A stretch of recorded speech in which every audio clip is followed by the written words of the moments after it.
Hello, guys. Welcome to another exciting episode on the show, Hidden Secrets in Books. You guys know I only bring the best of guests to my show, the top 1% of guests to my show. And once again, today we have a very special guest. Today's guest is Linda K. Caliso, a corporate communications strategist and fractional communications partner with more than 30 years of experience helping organizations navigate their most critical business transitions.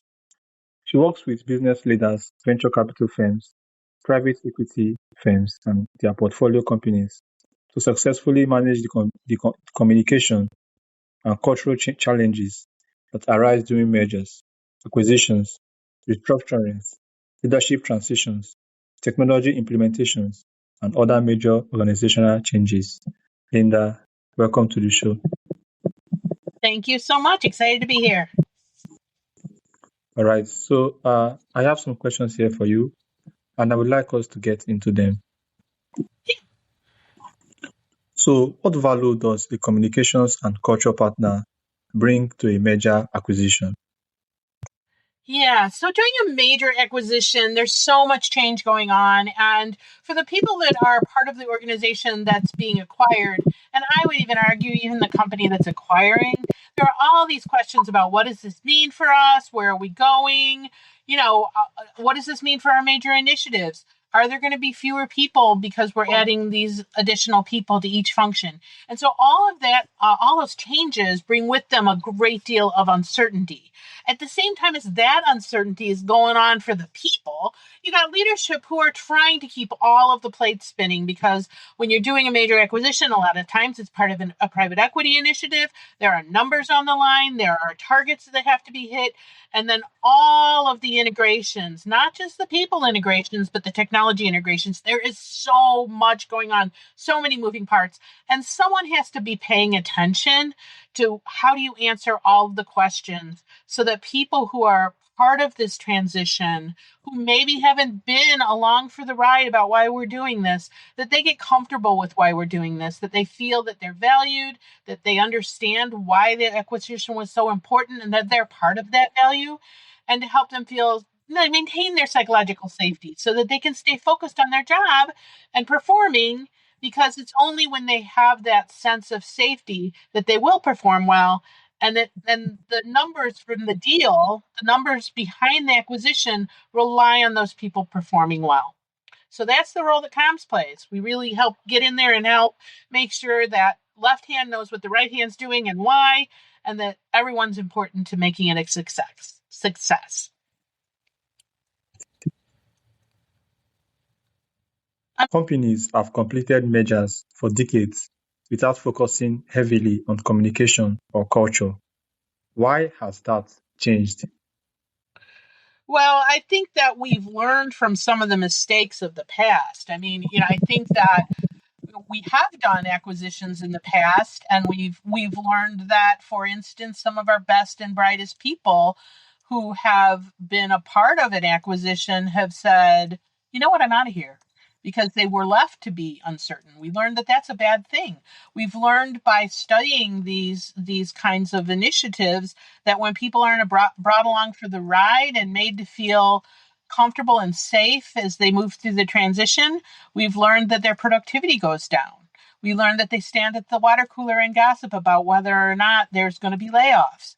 We learned that the best and brightest of them sharpen up their resumes. The rest of them, they just kind of go on duck your head and stay low kind of a mode. None of those behaviors are things that are done to, take the performance of the company, but the net result of people being distracted by their fear is underperformance. And we've learned from underperformance in days gone by, and we're doing a better job by increasing communication.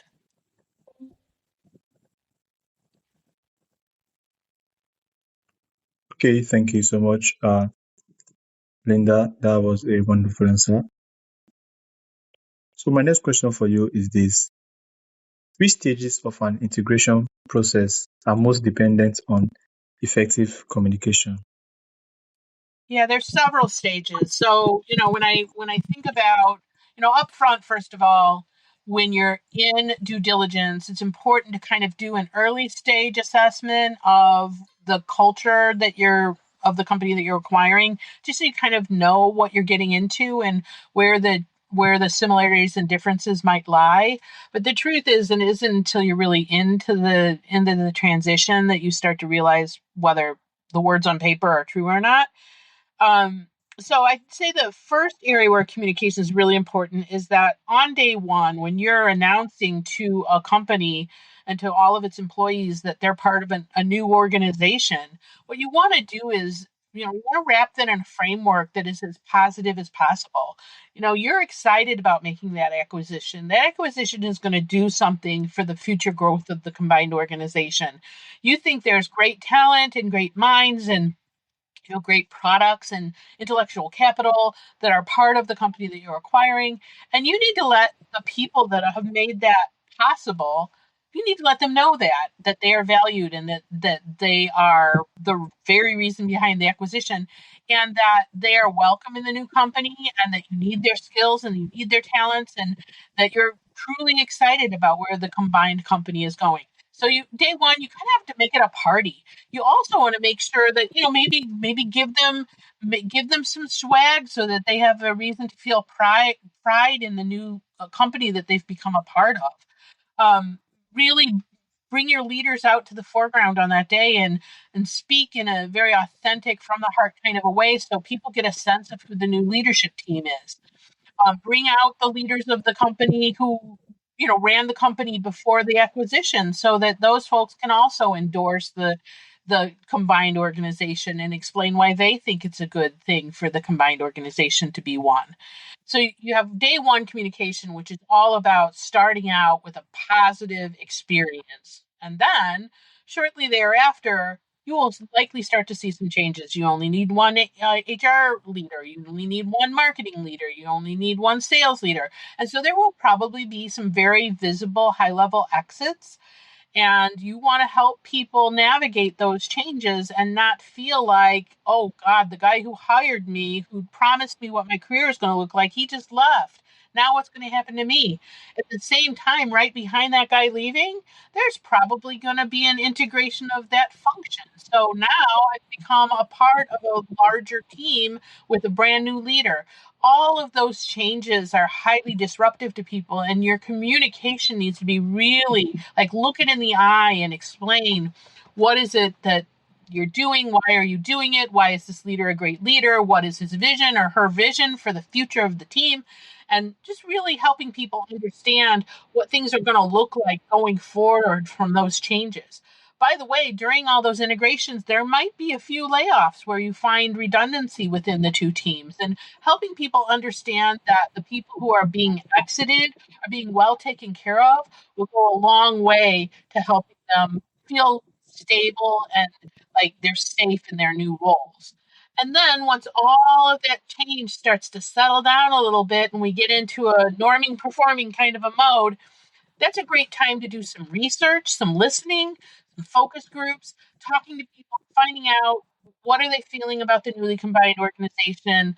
Are they feeling fearful still? Are they feeling safe? Are they proud of where the company's going? Are they certain? Are they uncertain? Getting a sense of where they're at. One final thing that is really great during that listening mode is, as you come out of that change management heavy change period, now it's time to look to culture and say, how do we make these two cultures into one combined culture? And that's an opportunity to look at both organizations and say, what are the behaviors within company A that we want to keep? And what are the behaviors in company B that we want to keep? And are there any behaviors in these two organizations that we want to get rid of? Okay, great. Here's a sort of a straw man of a new culture. But then, are there any behaviors we need to add? Do we need more innovation? Do we need more collaboration? Really understanding what are the behaviors that we need as an organization to achieve our company objectives going forward. And then now you've got a straw man of a culture. You can sort of bench test that with the people when you're doing the focus groups. You can test that with leadership as well. And then coming out of that, the final set of communications is really communication around launching that newly combined integrated culture so that everybody from both sides of the organization understands what the future looks like. Okay, thank you so much, Linda. So, why do Dominic? you think communications and culture remain overlooked during many M&A transactions? Okay. Well, I think that a lot of mergers and acquisitions are led by folks who are very focused on the financials. And in addition, they're very focused on the operating efficiencies and, getting those hard, visible systems integrated. And these are very visible things, whereas the dynamics that communications impacts are less visible until you start sensing there's a failure. And so unless you're, capable of thinking about the psychological impact of change, or unless that's an area where you really kind of have a bias for understanding, it's much easier within the private equity space to focus on the measurable things, the easily measurable things, such as the financials and the how what percentage of the technology has been converted over to the new systems. All right, thank you so much, Linda. So, fractional executives have become increasingly popular. Do you agree with that? I do. I think that it's an emerging trend. I think that it's got a lot to do with changing dynamics in the employment space and the workforce. I think that um, for easily 40 years, we've been in a mode where a lot of times we lay people off to hit our quarterly numbers, right? And when a large part of the population gets to a certain level of experience where they're looking at the workforce and they're looking at who's most likely to be let go when there's some financial strain on the organization. And a lot of times it's A, very, very young people who don't yet have a lot of experience, and B, very experienced people who know who they are and what they're worth. And increasingly what you see is those people saying, you know what, I might be better off not going back into a corporate environment, but instead putting my talent out for hire into those spaces where I'm most needed. And so that's kind of a win-win for organizations, because it means, as the fractional, you're winning because you're doing the kind of work you're most excited about, that you have the most experience doing, where you really add the best value. And then for the organization that's hiring you, they're able to hire you in bite-sized chunks that match exactly what their needs are. And when the assignment is over, maybe that person goes away entirely, maybe they switch their focus to another area, or maybe they take on a lesser assignment until another heavy need is needed.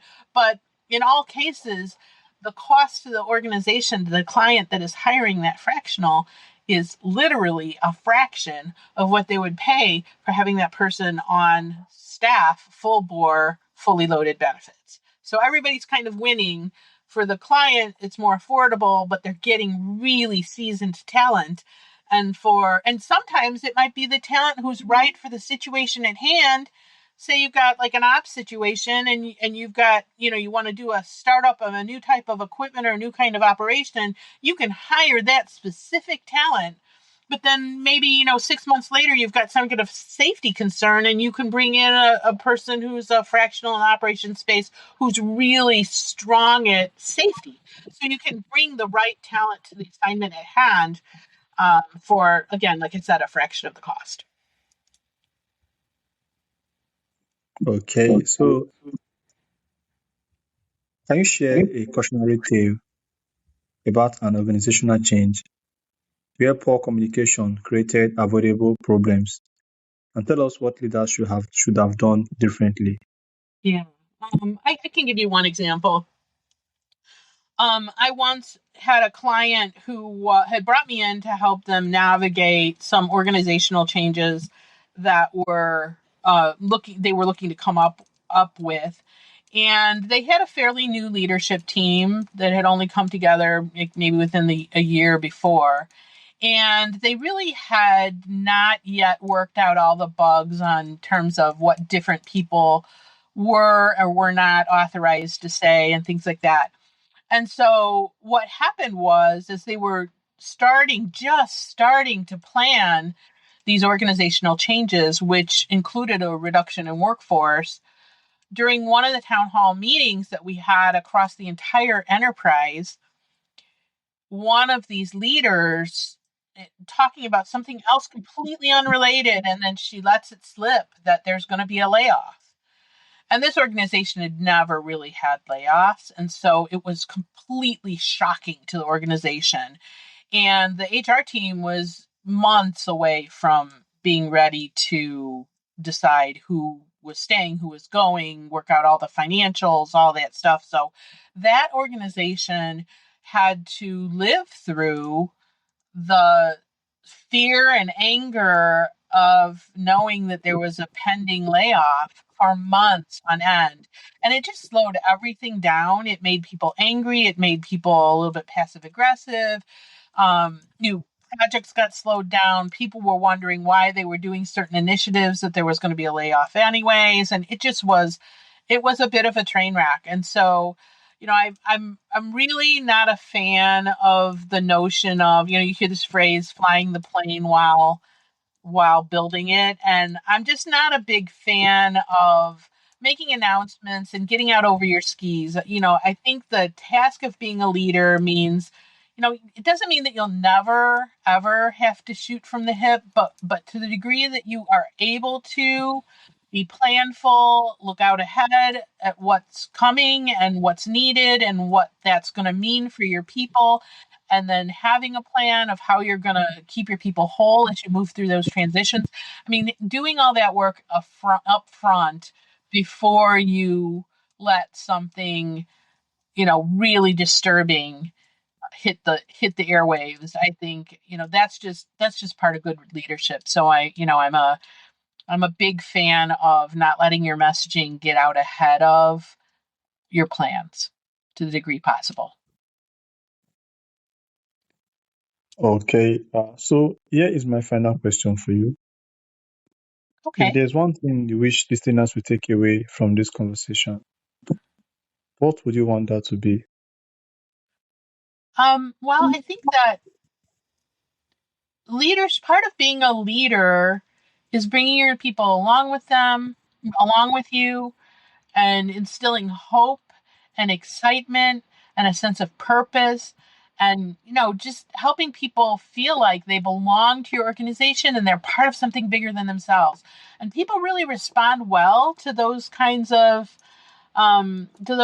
messages. And as a leader, it's your job to connect those dots. What are the things that motivate people to the story of your business as it unfolds day to day? And that is part of leadership, and that is all communications.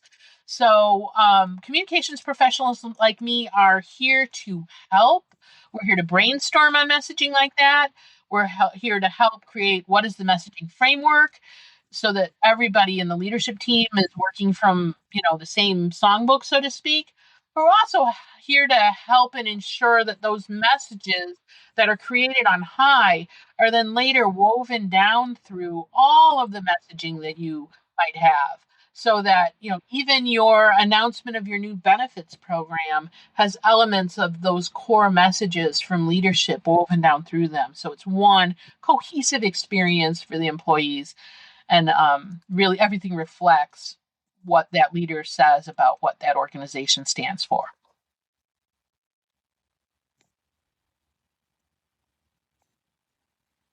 All right, thank you so much. Thank you for joining us today and being part of this wonderful episode. Thank you for sharing your expertise on one of the most overlooked drivers of business success: communication and culture. Your insights highlight that successful change isn't just about financial transactions, or strategic plans, but about helping people navigate uncertainty with clarity, trust, and confidence. It has been a pleasure having you on the show. Thanks, Dominic. It's been a pleasure being a part of the show. All right, so Linda, how can listeners connect with you and learn more about your work?